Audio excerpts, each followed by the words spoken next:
Oke. Oke, Om Otto, gimana kabar tadi setelah pulang dari China kemarin? Baik-baik saja. Ya, Om, mau melanjuti soal kasus Mila dan Jessica kemarin kan masih ramai lagi nih dan netizen banyak yang mempertanyakan kelanjutannya akan seperti apa gitu. PK-nya kembali sudah setuju atau seperti apa ini? Saya memang kita akan melakukan upaya hukum ya, PK dan sebagainya lah upaya hukumnya kan. Tapi yang paling saya berbahagia hari ini itu ada pernyataan dari Prof. Edi, wamen kita, mengatakan dia confirm no autopsy no case. Nah ini, jadi kalau memang tidak ada otopsi menurut dia juga ternyata tidak bisa ada kasus. Nah itu yang membuat saya bahagia. Jadi sudah confirm dulu satu hal ini.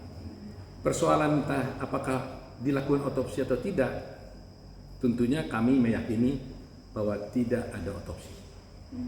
Kenapa tidak ada otopsi? Berdasarkan keterangan dari saksi yang melakukan visum et repertum, yaitu Dr. Slamet. Dr. Slamet mengatakan tidak diotopsi, dan di dalam visum et repertum pun mengatakan tidak diotopsi.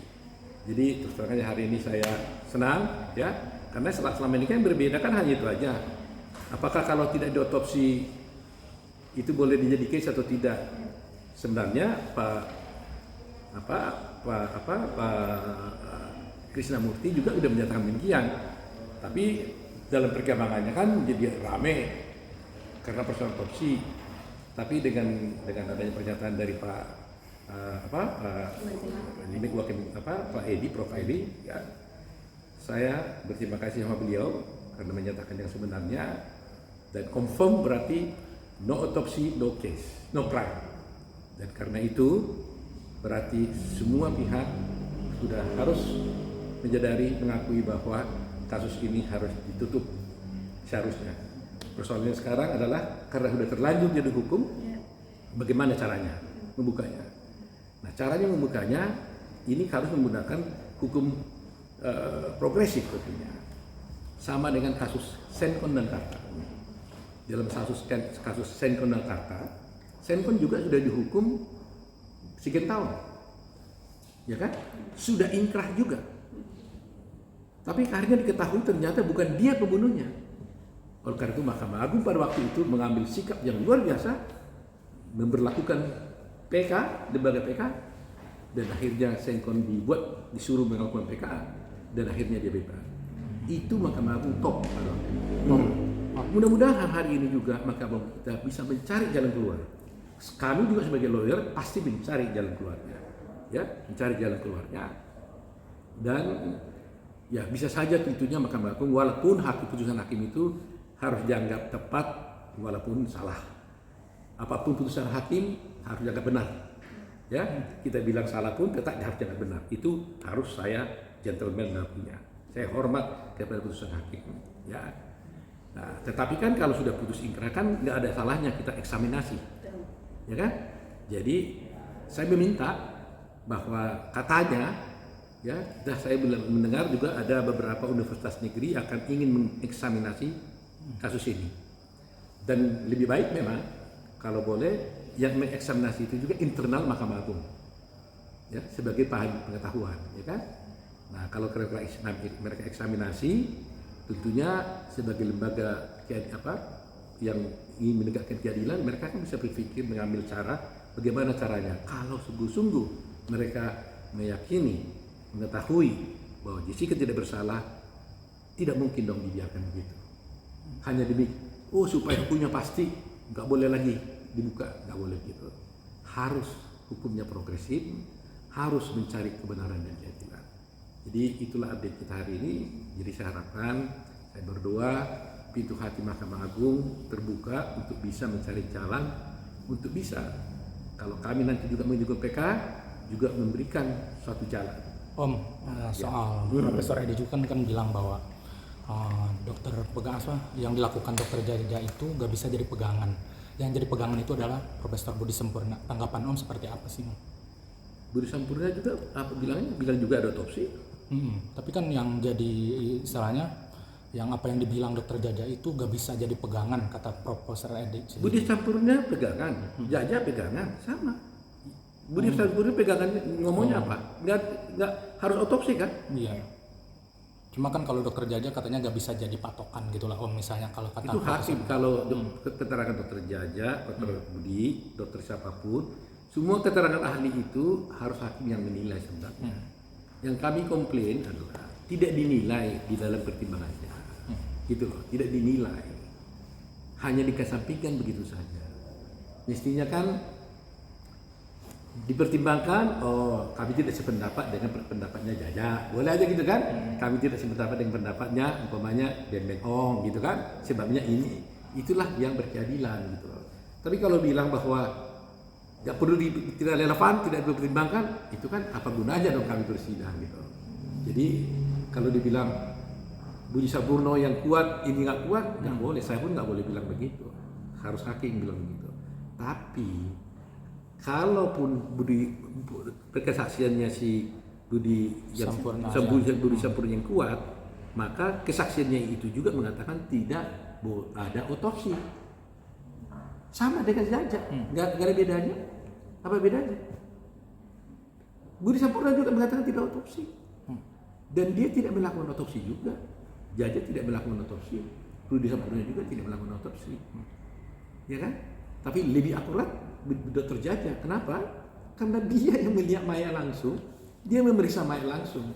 Nah, yang paling penting sebenarnya yang saya tanya ini, saya dalam hati, kenapa ya dokter Jaja itu kan dokter yang memeriksa Mirna, ya kan? Yang mengetahui lebih awal. Dia udah diberita acara katanya. Kenapa tidak dibawa ke pengadilan? Ada apa? Sehingga kan orang kan berpikir-pikir kan, orang ini berpikir-pikir, apakah kalau itu diajukan jadi lemah kasusnya? Apakah gimana? Itu dugaan loh, saya nggak menuduh gitu ya. Nah akhirnya saya bawa, ternyata dia mau juga, ya kan? Dan Jaja bilang katanya dia juga mau. Nah itu yang saya anggap agak kenapa ya? Ya, tapi kan Budi Sampurna bilang katanya Om kalau yang di lambungkan sianida Mirna itu sudah mematikan katanya Om. Hah? Yang ada sianida di lambung pemeriksaan itu sudah benar-benar mematikan. Kenapa dia bilang begitu? Kan dia sendiri yang sudah bilang. Oke. Lihat kata-katanya ya, lihat berita acaranya. Dia membaca berita acara daripada Gel-Gel dan Nusarman. Gel-Gel dan Nusarman mengatakan ada kopi di dalam gelas. Jadi kalau kopi itu betul-betul yang berisi racun itu masuk di rumput tempatnya Mirna, ya pasti mematikan. Jangan dipotong-potong. Itu loh, jangan dipotong-potong. Budi Sampurno mempelajari berita acara kesaksian dari Nusarman dan Gel-Gel kalau nggak salah. Gel-Gel dan Nusarman mengatakan jumlah cyanida yang ada dalam gelas itu adalah sekian banyak, melebihi lethal dosis. Jadi kalau itu diminum Mirna, ya berarti itulah mematikan. Begitu ceritanya. Jadi jangan ditwist gitu loh, jangan ditwist. Nah, ya kan? Jadi kalau kita mau benar-benar netral, harus kita cek kalau orang mati dengan cyanida yang kita periksa apa? Ya yang di dalam tubuh. Jangan yang dalam gelas. Di dalam gelas cuma 100 ton, ya apa gunanya kalau tidak ada dalam tubuh? Gitu loh kan? Sebaliknya kalau umpamanya di gelas juga kelihatannya tidak ada di situ, di dalam tubuh ada, ya tetap confirm dia mati karena cyanida. Begitu juga sebaliknya kan. Jadi jangan ditwist di pernyataan ini. Jadi Budi Sampurno mempelajari berita acaranya Gel-Gel dan Nusarman, ahli dalam toksologi, ya kan gitu kan? Tapi kan pihak sana juga tetap itu, aku gak mau nyebutin sih kan siapa banyaknya kan. Gimana? Tetap pihak sana mungkin ya ada, gak mau sebutin sih Om. Tetap melakukan apa yang dilakukan mereka tuh, tetap mengotopsi gitu kan apa yang pada jenazah Mirna itu saya tetap otopsi gitu Om. Siapa tetap yang menyatakan otopsi? Adalah Om. Aku Bukan nggak usah. Selamat kan saksinya mereka kan? Saya tanya di sidang, apa jawab selamat? Apa Anda otopsi? Tidak. Tidak. So, apalagi mau kita bedakan? Itu kan saksi mereka. Masa saya ngomong sebaliknya? Kalau Selamat mengatakan itu tidak otopsi, baru soal. Jadi satu pun tidak ada ahli yang bertentangan tentang bahwa mayat ini tidak diotopsi. Gak ada isu itu. Kalau soal otopsi, confirm semuanya mengatakan otopsi, tidak otopsi. Semua mengakui tidak diotopsi. Bahkan hakim pun di dalam putusannya mengatakan, meskipun tidak dilakukan otopsi, dia bilang, karena Jessica menguasai gelas ini paling lama, maka dialah yang melakukan. Berarti kan diakui juga. Jadi mengenai otopsi saya nyatakan tidak ada lagi isu. Semua saksi mengakui tidak ada otopsi, ya kan? Jadi jangan lagi dipersoalkan. Budi Sampurno namanya ya. Iya. Saya ulangi lagi tadi itu, tidak hanya menyatakan bahwa yang ada di dalam gelas. Kalau itu diminum kepada Mirna, ya mematikan dong. Aku juga bilang begitu. Tapi kan itu kan tidak diminum Mirna. Yang bersianida itu, yang diminumnya kan yang tidak bersianida. Karena kalau diminum dan saya mau tanya, kalau ada diminum, adakah di dalam perut? Ada. Ya ada kan? Kalau nggak ada, apa namanya? Iya kan? Very simple gini. Ini pelajaran kelas 3 SMP sebenarnya ini. Ini kan ini juga Om yang 0,2 miligram yang dokter Jaja sebutkan, kata Profesor Edi itu menyesatkan katanya Om. Kenapa? Tanggapan Om sendiri gimana Om? Kenapa dibilang menyesatkan? Karena kan nggak semuanya dibilang gitu Om. Ini kan dibilang itu 0,2 ya kan? Dia bilang kenapa nggak dibilang 950 natrium katanya kan? Nah makanya ini nggak ada data ya, karena ini kan kalian hipotemen nih, jadi gampang aja saya ngomongnya. Kita di situ sudah bilang ada 0,2 miligram sianida dan ada juga 950 natrium. Natrium itu garam. Tapi mereka bilang, yang sana-sana itu bilang natrium sianida 950. Jadi harus dihitung semua katanya. Salah. Baca baik-baik. Saya punya data. Jadi kalau memang ada 950 natrium sianida, ya confirm dong, udah mati dia di situ, nggak ada isu lagi. Tapi yang ada itu adalah 950 adalah natrium. Natrium itu adalah garam. Ya, jadi nggak ada isu. Kira cukup ya? Om, dikit lagi Om. Soalnya kan soal pengambilan sampel juga katanya kan empedu, hati, dan lambung yang jelas-jelas sudah ditemukan di tubuhnya Mirna ada sianida katanya. Bisa melakukan otopsi menyeluruh katanya. Terbalik.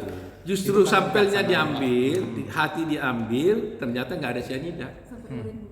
Urin diambil, ternyata nggak ada sianida. Darah juga nggak ada. Darah juga nggak diperiksa. Oh, seperti itu Om. Ya.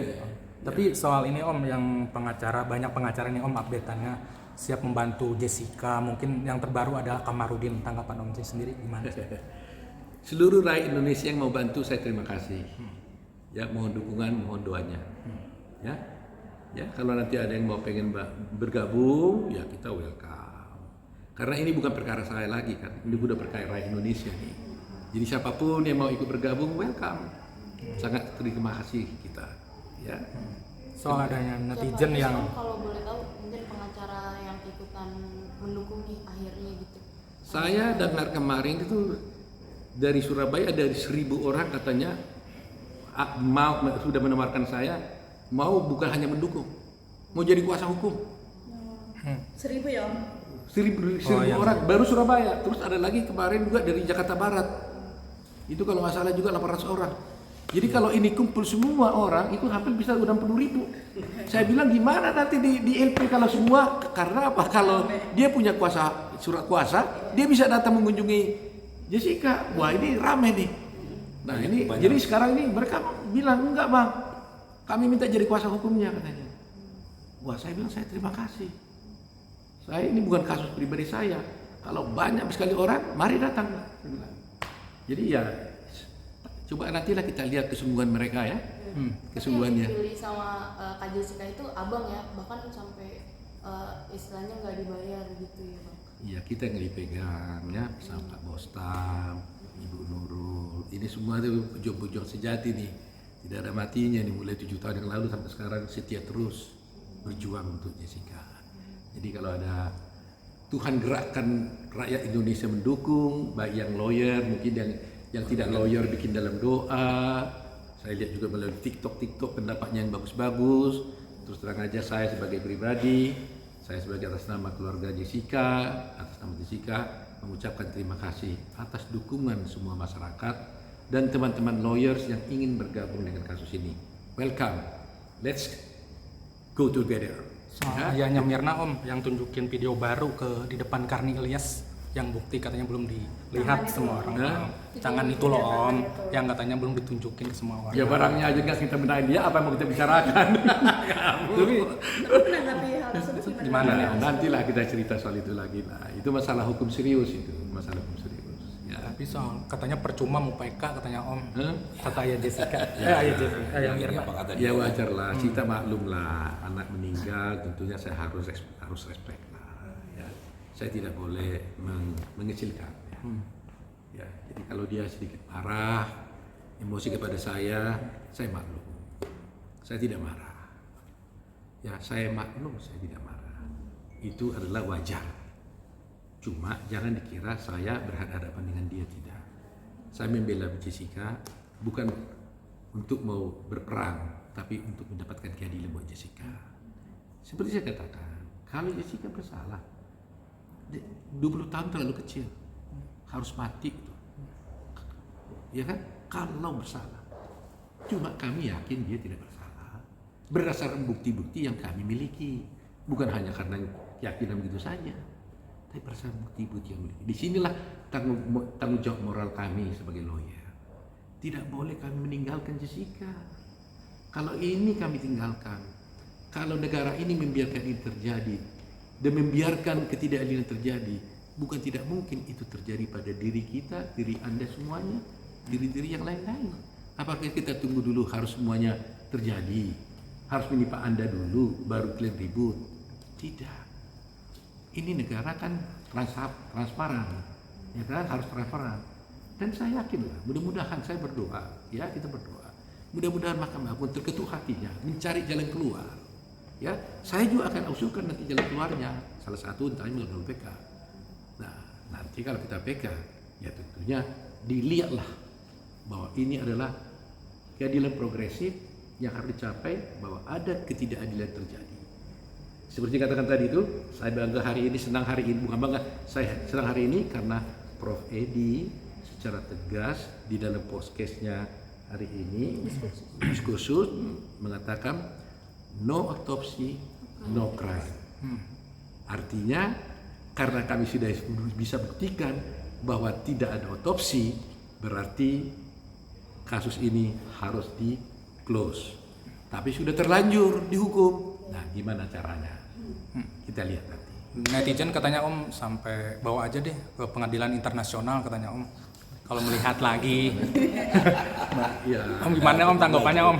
Ya, kita lihat nanti lah. Kita lihat nanti lah. Ya. Kita lihat nanti lah, ya. Kita lihat Tapi nanti lah, ya. sampai 70.000 pengacara yang terbaru mau dukung Jessica gimana Om?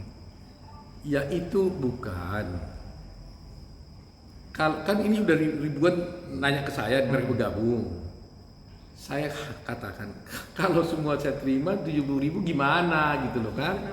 Ya kan repot. Tapi saya senang gitu loh mereka dapat. Tapi ya bisa saja kalau mereka mau ya boleh buat. Ya.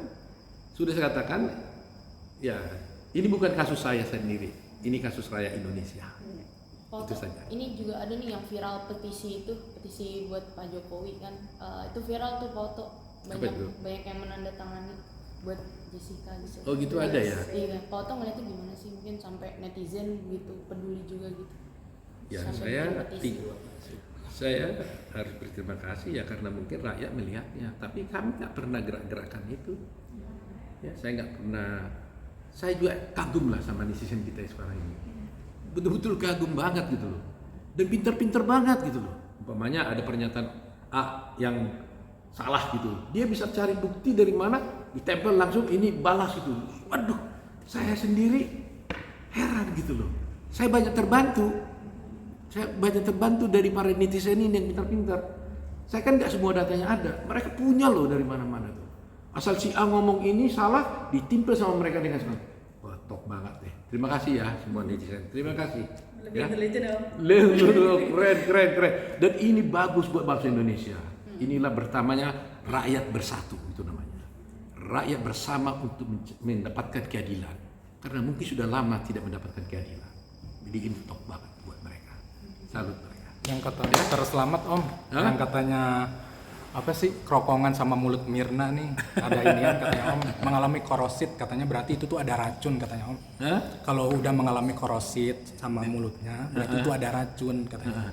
Tanggapan Om seperti apa? Ya itu kan kesimpulan aja mereka. Nggak usah lah kita bahas lah itu lah. Om sedikit Om.